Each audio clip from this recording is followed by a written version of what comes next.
دین کا دھرم کا فرق ختم کر دو، دین اور دھرم کا فرق مٹا دو، اسی سے انتشار ہے۔ سب دین کا فرق مٹا دیں گے تو کیا ہو جائیں گے؟ ایک ہو جائیں گے۔ لیکن وہ اپنا دین اپنا دھرم چھوڑنے کے لیے تیار نہیں، وہ چاہتا سارے عیسائی ہو جائیں۔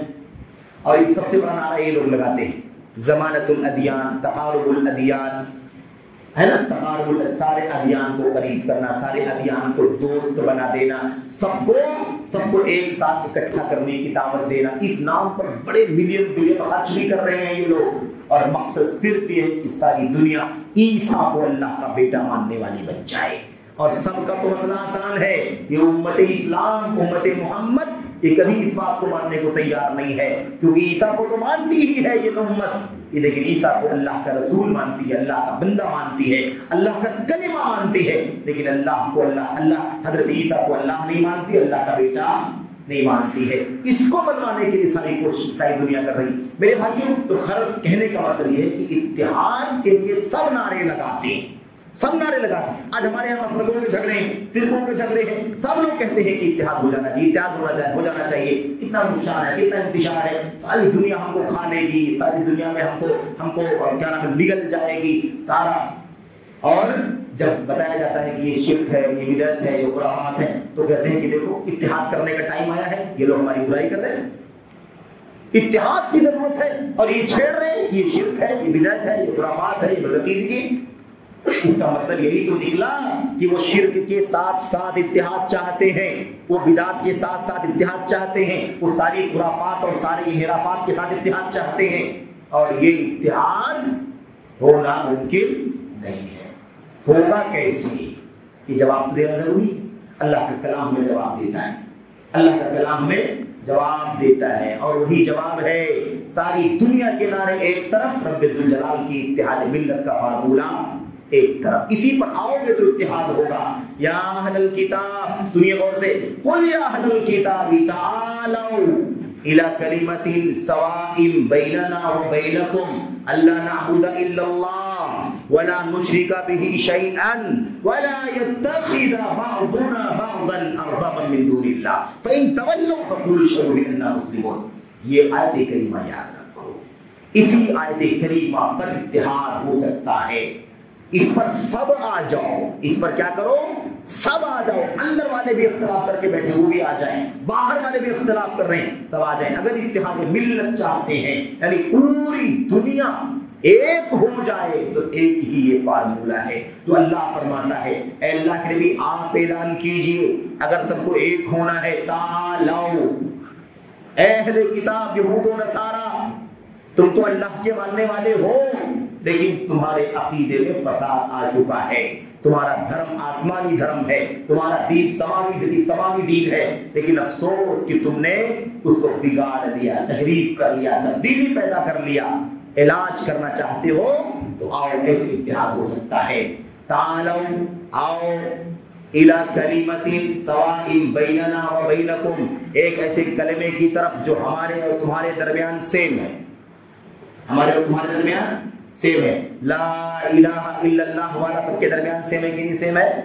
ہاں، لیکن مشکل یہی ہے، کلمہ پڑھنے میں سیم ہے، اس کا معنی نکالنے میں سیم۔ آج تک امت کے کئی طبقے ایسے ہیں میرے بھائیوں، افسوس کے ساتھ کہنا پڑتا، اللہ سب کو ہدایت عطا فرمائے، سب کے سینوں کو حق کے لیے کھول دے، آمین رب العالمین۔ لا الہ الا اللہ کا معنی بھی امت کے بہت سارے طبقے سمجھنے کو تیار نہیں ہے۔ ایک طبقہ کہتا ہے لا الہ الا اللہ کا معنی ہے لا موجود الا اللہ، اللہ کے سوا کوئی موجود نہیں ہے، اللہ کے سوا کوئی موجود نہیں۔ تو ہم لوگ جو ہیں یہ کیا ہے؟ یہ بھی اللہ تبارک و تعالی ہی کا مظہر ہے، استغفر اللہ۔ وحدت الوجود کا عقیدہ، وحدت الشہود کا عقیدہ، حلول کا عقیدہ، یہ صوفیوں کا بڑا مضبوط عقیدہ ہے کہ دنیا میں اللہ کے سوا کوئی موجود نہیں ہے۔ اچھا، آپ سوچتے ہوں گے یہ تو صوفیوں کا عقیدہ ہے، ہم تو یہ عقیدہ نہیں مانتے، ہم لوگ یہ عقیدہ مانتے ہیں؟ نہیں مانتے، لیکن کہیں نہ کہیں ہاں گمراہی کا شکار ہو رہے ہیں۔ میں آپ کو نام لے کے بتا سکتا ہوں، ایسا کچھ مسئلہ نہیں ہے۔ آپ نے ڈاکٹر اسرار کا نام سنا ہوگا، سنا ہے کہ نہیں سنا آپ لوگوں نے؟ کون ہے جو نہ سنے گا، اتنا مشہور آدمی۔ ڈاکٹر اسرار نے اسی عقیدہ تصوف کو اپنی ویڈیو کے ذریعے سے دنیا میں عام کیا ہے، سمجھ رہے ہو؟ ایسے تو آپ کہتے ہیں وحدت الوجود نہیں مانتے، صوفیوں کا عقیدہ ہے۔ ابن تیمیہ رحمۃ اللہ علیہ فرماتے ہیں روح زمین کا بدترین شرک صوفیوں کا شرک ہے۔ کسی نے عیسیٰ کو شریک کیا، کسی نے موسیٰ کو شریک کیا، کسی نے عزیر کو شریک کیا، کسی نے لات منات عزیٰ کو شریک کیا، کسی نے ود سوا یغوث کو شریک کیا، کسی نے کسی کو، کسی نے ولیوں کو، کسی نے نبیوں کو، کسی نے فرشتوں کو شریک کیا۔ لیکن یہ واحد طبقہ ہے جس نے دنیا کے ایک ایک ذرے کو جو اللہ کی مخلوق ہے سب کو رب بنا دیا، سب کو معبود بنا دیا۔ اس سے بدترین شرک ہوئی زمین پر کوئی موجود ہے؟ ہم سب کیا ہے نعوذ باللہ؟ جو کچھ دکھائی دے رہا ہے دنیا میں سب کیا ہے؟ یہ اللہ ہی ہے۔ اللہ کے سوا کوئی موجود ہے ہی نہیں۔ اگر کوئی موجود ہے تو صرف اور صرف اللہ موجود ہے۔ تو جتنے موجودات ہیں یہ سب کے سب کیا ہے؟ وہ یہ سب اللہ۔ اور ان کا صوفی کہتا بھی ہے العبد رب ورب عبد یا لیت شعری من الذی اعبد۔ بندہ رب ہے، رب بندہ ہے، میری سمجھ میں نہیں آتا ہے کہ میں کس کو پوجوں کس کو چھوڑوں۔ یہ عقیدہ۔ اب ایک طبقہ یہ کہتا ہے اچھا جناب وحدت الوجود تو نہیں مانتے، لیکن ڈاکٹر اسرار نے وحدت الوجود کا عقیدہ امت کے اندر پھیلایا ہے۔ سمجھ رہے ہیں؟ وحدت الوجود کا عقیدہ وہ الاول والآخر والظاہر والباطن، اللہ ہی اول ہے، اللہ ہی آخر ہے، اللہ ہی ظاہر، اللہ ہی باطن۔ سب سے پہلے تو وہ کہتے ہیں، کہتا ہے وہ آدمی کہتا ہے کہ اس آیت کریمہ میں اول آخر ظاہر باطن کی تفسیر اگر کسی چیز سے ہو سکتی ہے تو یہ کیسے ہو سکتی ہے؟ یہ کیسے ہو سکتی ہے؟ تصوف کی 4 سلسلوں سے ہو سکتی ہے، چشتی، قادری، نقشبندی سے ہر بات اس طرح کا عقیدے بیان کرتا ہے۔ خیر میں یہ کہنا چاہتا ہوں کہ وحدت الوجود والا عقیدہ کی دنیا میں ہمیں دکھائی تو دے رہا ہے کہ انسان ہے، یہ جانور ہے، چرند ہے، پرند ہے، دیوار ہے، عمارت ہے، پہاڑ ہے، سمندر ہے، دریا ہے، درخت وغیرہ، یہ ہمیں دکھائی دے رہے ہیں، لیکن حقیقت میں یہ کچھ نہیں ہے۔ صرف کون ہے؟ اللہ تبارک و تعالیٰ۔ اس کی مثال دے کر کے کہتا ہے ایک رسی، ایک لکڑی لے لو، ایک لکڑی لے لو، اس لکڑی کے کنارے ایک رسی باندھ دو، ایک لمبی سے رسی باندھ دو، اس رسی میں آگ لگا دو، جلا دو اس کو تاکہ وہ جلنے لگے۔ اس کے بعد رسی کو ایسے ایسے دھیرے دھیرے گول گول گھماؤ، اس کے بعد دھیرے دھیرے اسپیڈ بڑھاؤ اس کی۔ جب اس کی آپ اسپیڈ بڑھا دیں گے تو دیکھنے والے کو لگے گا کہ آگ گول دائرے میں ہے۔ دیکھیے کہ نظر آئے گی کہ نظر آئے گی؟ سب کو دیکھنے والے کو لگے گی رسی چونکہ گول گول گھومے گی تو دیکھنے والے کو لگے گا کہ یہ کیا ہے؟ آگ گول ہے۔ لیکن کیا حقیقت میں آگ گول ہے؟ رسی تو اتنی ہی بڑی ہے لیکن گول گھمانے کی وجہ سے آپ کو گول دکھائی دے رہی ہے۔ وہ کہتا ہے کہ جیسے یہ آگ گول نہیں ہے، رسی گول نہیں ہے، آپ کو گول دکھائی دے رہی ہے، ایسے ہی یہ دنیا کے اتنے سارے لوگ دکھائی دے رہے ہیں، حقیقت میں ہے نہیں، صرف اور صرف کس کا وجود ہے؟ اللہ تبارک و تعالیٰ۔ اتحاد ملت کیسے ہوگا؟ یہ جراثیم امت میں پنپ رہے ہیں۔ صبح شام ہمارے عزیز بچے اٹھا کے سبسکرائب کر کے بیٹھے ہوئے ہیں، جتنی گندگی آتی ہے صبح اٹھ کر کے اس کو کان میں لگا کر کے سنتے ہیں۔ ڈاکٹر اسرار صاحب کے فین ہیں، ڈاکٹر اسرار صاحب کے اسٹوڈنٹ ہیں، ان کے شاگرد ہیں، پوری پابندی کے ساتھ سنتے ہیں۔ یہ عقیدہ ہمارے نوجوانوں میں پھیل رہا ہے، ہمارے عزیزوں میں پھیل رہا ہے۔ افسوس ہوتا ہے، ترس آتی ہے اپنے عزیزوں پر۔ میرے بھائیوں، کیا دین کا، عقیدے کا، ایمان کا علم حاصل کرنے کے لیے ڈاکٹر کو چننا چاہیے یا اپنے علماء کو چننا چاہیے؟ بتاؤ ذرا۔ علماء آپ کی رہنمائی کریں گے یا یہ لوگ رہنمائی کریں گے جنہیں خود عقیدے کا پتہ نہیں ہے؟ اگر ڈاکٹر اسرار کو عقیدے کا پتہ ہوتا تو یہ تصوف کی بات کرتا، وہ وحدت الوجود کی بات کرتا۔ لیکن افسوس ایک بڑا طبقہ، ہزاروں لاکھوں کی تعداد کے نوجوانوں کا ہے جو ڈاکٹر اسرار کو اپنا استاد اور پیر بنائے ہوئے ہیں۔ ایسے آسانی سے اتحاد ملت نہیں بنے گا اور یہ نعمت نہیں ملے گی اتحاد ملت کی جب تک ہم ان راہوں سے اپنے آپ کو دور نہیں کر لیں گے۔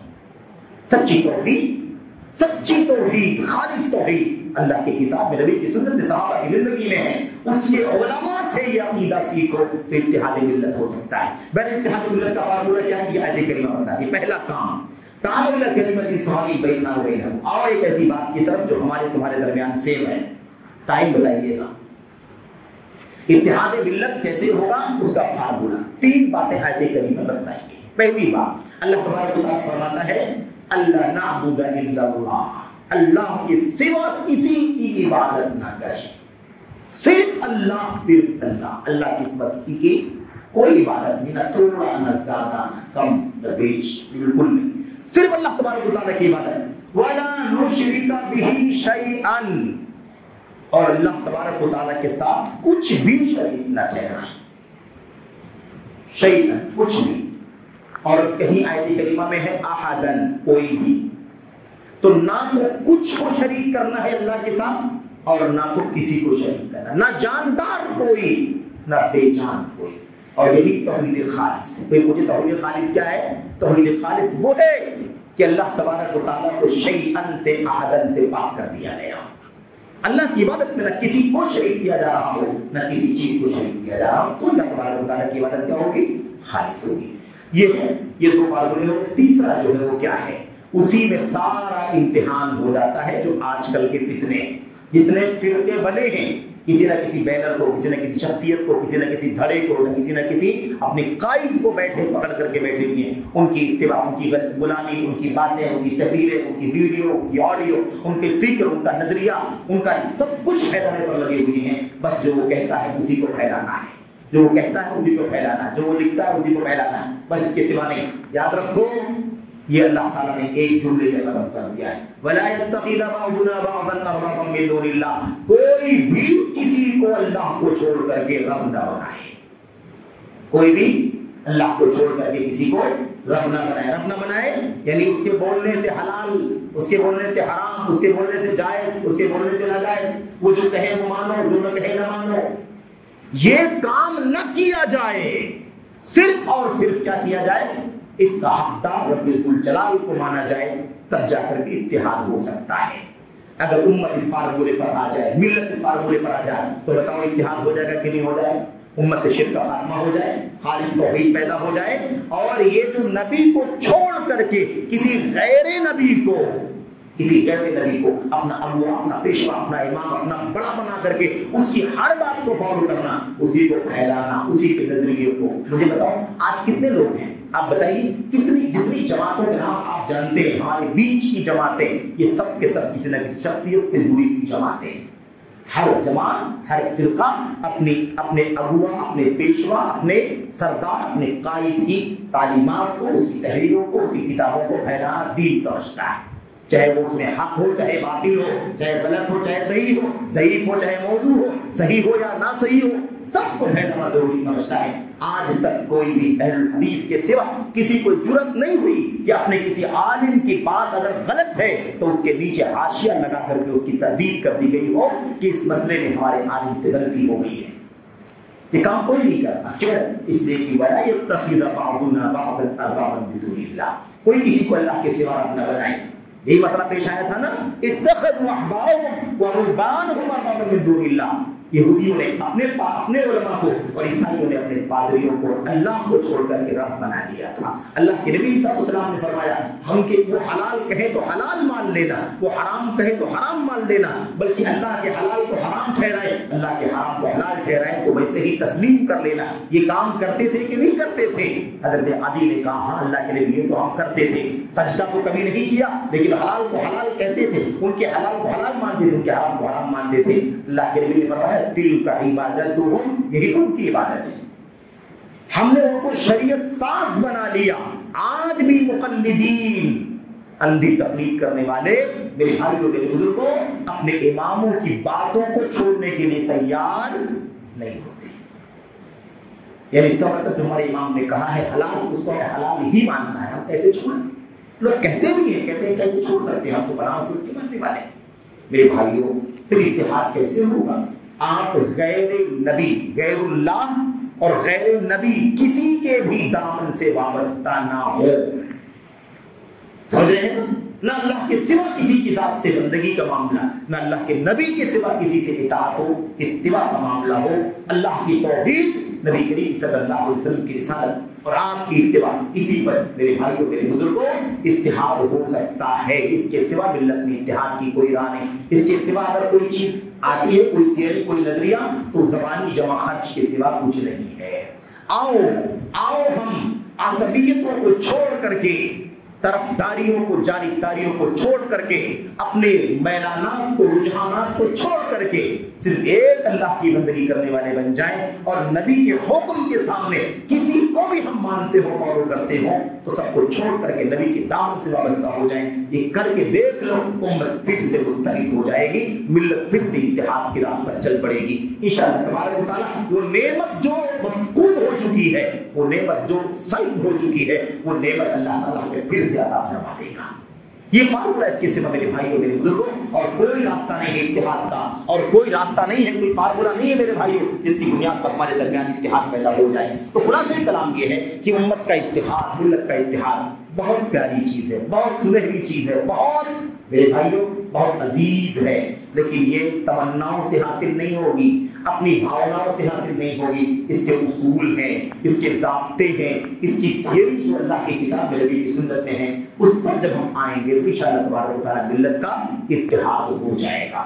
جب تک امت اس راستے پر چلتی رہی تب تک امت میں فرقہ بندی نہیں ہوئی, اور جب امت نے راستہ چھوڑا تو فرقہ بندی ہو گئی. اور سب سے پہلا فرقہ امت میں جو پیدا ہوا کون سا فرقہ ہے؟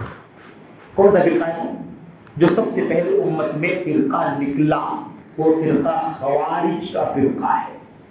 خوارج کا فرقہ اپنے امام, اپنے حاکم, اپنے بادشاہ کے خلاف جھنڈا اٹھانے والا, ان کے خلاف بھڑکانے والا, ان کے خلاف لوگوں کو اکسانے والا, علماء کے خلاف اکسانے والا, مسلمانوں کی جماعت کے خلاف اکسانے والا, مسلمانوں کے بارے میں یہ کہنے والا کہ کبیرہ گناہ کرتے ہیں مسلمان نہیں ہے.